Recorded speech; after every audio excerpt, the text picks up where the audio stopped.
You never thought you'd see this. Chris Cuomo's faux political centerism was exposed when Matt Walsh put some pretty simple questions to him over race and DEI, but that's just scratching the surface because there's some deep structural changes that this outgoing administration has made as it regards DEI policies that I want to tell you about. So watch this exchange before we dive into it. Listen, when people are very obsessively focused on race and they're resentful and angry and they feel guilt and suspicion and all that stuff based on race, they're much easier to manipulate, and that's why they do it. That's why these race hustlers do it in the DEI world. That's why Democrat politicians do it. We have the DEI presidential candidate right now in Kamala Harris, and this is what she stands for. She is the kind of mascot for all this stuff.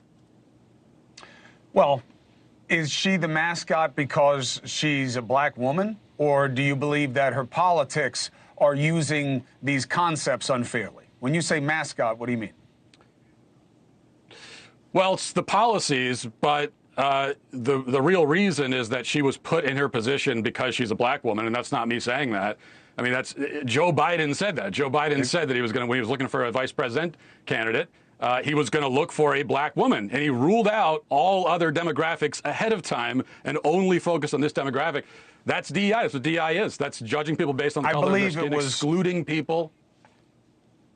I believe he only said woman, and he wound up picking a black woman. But he did say he was going to pick a woman, and you can argue that did close off any choice of having a man there, unless it was a man that decided to identify as a woman. What? In a sane world, what Chris said would be nothing short of a parody, but since that's not apparently the world we live in, I think it's worth setting the record straight. Before we do that, though, be sure to subscribe and hit the notification bell because we say clearly what others are too afraid to. For one, Chris Cuomo is flat out wrong, and he's playing on a technicality that many in the mainstream media have gotten used to. Joe Biden as a candidate has been polling dangerously close to Donald Trump in that tightly contested election, and the easiest way to establish a lead was to cave into the identity-obsessed left that had a chokehold on popular discourse at the time. And while he clearly said he'd pick a woman as his running mate, the four shortlisted VP candidates he had were evidence that Val Demings, Susan Rice, Karen Bass, and Kamala Harris. While a majority of people didn't think Biden's choice of running mate would impact their vote, elections are still decided by many small minority that swings them one way or another. And the fact that 16% of votes, according to a Morning Consult poll, revealed Biden's choice of running mate would have a major impact on which way they vote, he was practically left with no other option but to first announce he'd pick a woman and then give in to political pressure for picking an African-American woman as his running mate. I committed that if I'm elected president, have an opportunity to appoint someone to the courts, I'll appoint the first black woman to the courts. It's required that they have representation now. It's long overdue. Secondly, if I'm elected president, my cabinet, my administration will look like the country. And I commit that I will, in fact, I'll pick a woman to be vice president. There are a number of women who are qualified to be president tomorrow. I would pick a woman to be my vice president. Just to be clear, you just committed here tonight that your running mate, if you get the nomination, will be a woman? Yes. That's what someone like Matt Walsh decries when he lashes out against DEI. The moment you say you'd pick a woman as VP, you're excluding half the population from the equation. Insisting on an African-American candidate narrows your pool down to just 8% of the population. It shouldn't even cross your mind what race or gender you end up with as long as you keep your horizons open to picking the best person for the job. And yes, no matter how good ideas like diversity, inclusion, and equity sound, there's always an inverse to this coin where they're part of a race-tinted intersectionality on the left. Inclusion for one person for their race means exclusion for another. Equity means sacrificing equal opportunity and pure merit, while diversity on the basis of shallow identity traits veers very close to being racism in a different form. Let's figure out for you what the line is, because I'm sure that diversity, equity, inclusion, these are not bad words for you. So what is the line to where you believe those honorable concepts become something different? When it's all based in left-wing racial ideology, which these days, I mean, sure, there's a way that you could use the word diversity that doesn't have to be a bad thing. Inclusion doesn't necessarily, there are ways you can include people. That's obviously not bad.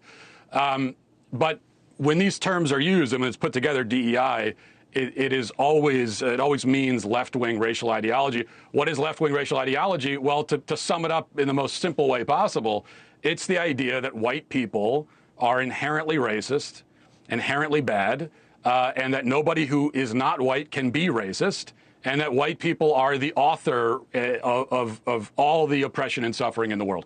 That's the belief. And every single one of these DEI people, that is absolutely what they believe.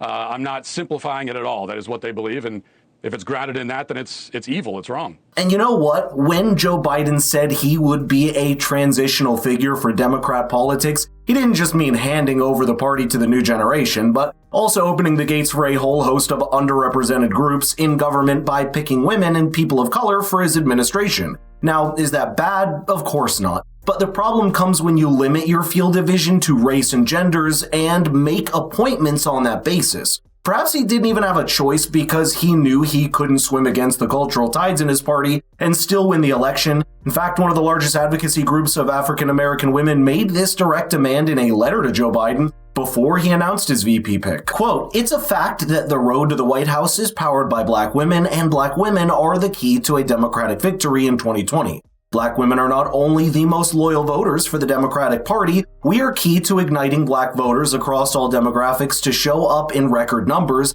Therefore, we urge you to seize this historic opportunity to choose a black woman running mate who will fight for the issues that matter most to the American people and help people to deliver a decisive victory and a successful Biden presidency." And remember, Biden really didn't have a choice when half the country was calling on him among all of the George Floyd protests to heal the country by elevating an African-American woman to the second highest constitutional office in the country. What's crazy is that the answer by the left to anyone objecting is to pretend that it's implicitly racist to call out this race-tinted view, which is what Chris did here. You don't believe that the policy should matter more than the personage of the candidate, right? It's not what she is that is your issue, it's how she is. Right, that's what we're saying. Those of us who are anti-DEI, our whole point is that what matters is the policies, what matters is the merit of the person. It's when you're in the DEI world, that's where you're dividing people based on race. Okay, you get this because this is your race, you're included because it's your race. No, we don't want you because you're the wrong race. That's the DEI. That's exactly what this film, that's the attitude this film is meant to expose. That's crazy, right? Part of why it's such a minefield to put up opposition to these far-left ideas is because they sound harmless on the surface, unlike ideas on the far right which announce themselves as explicitly racist and bigoted, and that's why it's all the more important to call them out, because it's very difficult to stop going down that slippery slope to just a left-wing version of racism instead. Instead, you should look at Donald Trump's cabinet picks so far. You realize there's more diversity than the media is telling you, without Trump even making diversity a goal explicitly, with someone like Scott Bessent as the first openly gay Treasury Secretary, Kash Patel as the first Indian American FBI Director, and Marco Rubio as the first Hispanic person to be the Secretary of State. Of course, it remains to be seen how these picks help open the gates wider to a more diverse range of people, but it's interesting that we've ended up with a diverse set of cabinet picks by Trump simply picking what he believes are the best people for the job. And while you can disagree with these picks yourself, it's at least a lesson that pursuit of merit doesn't have to be exclusionary, but can be inclusive in the most genuine sense. Let me know in the comments if you agree or disagree, because America stands at an important crossroads where this clash between two sides of the political spectrum will hopefully land us in a reasonable and agreeable political center.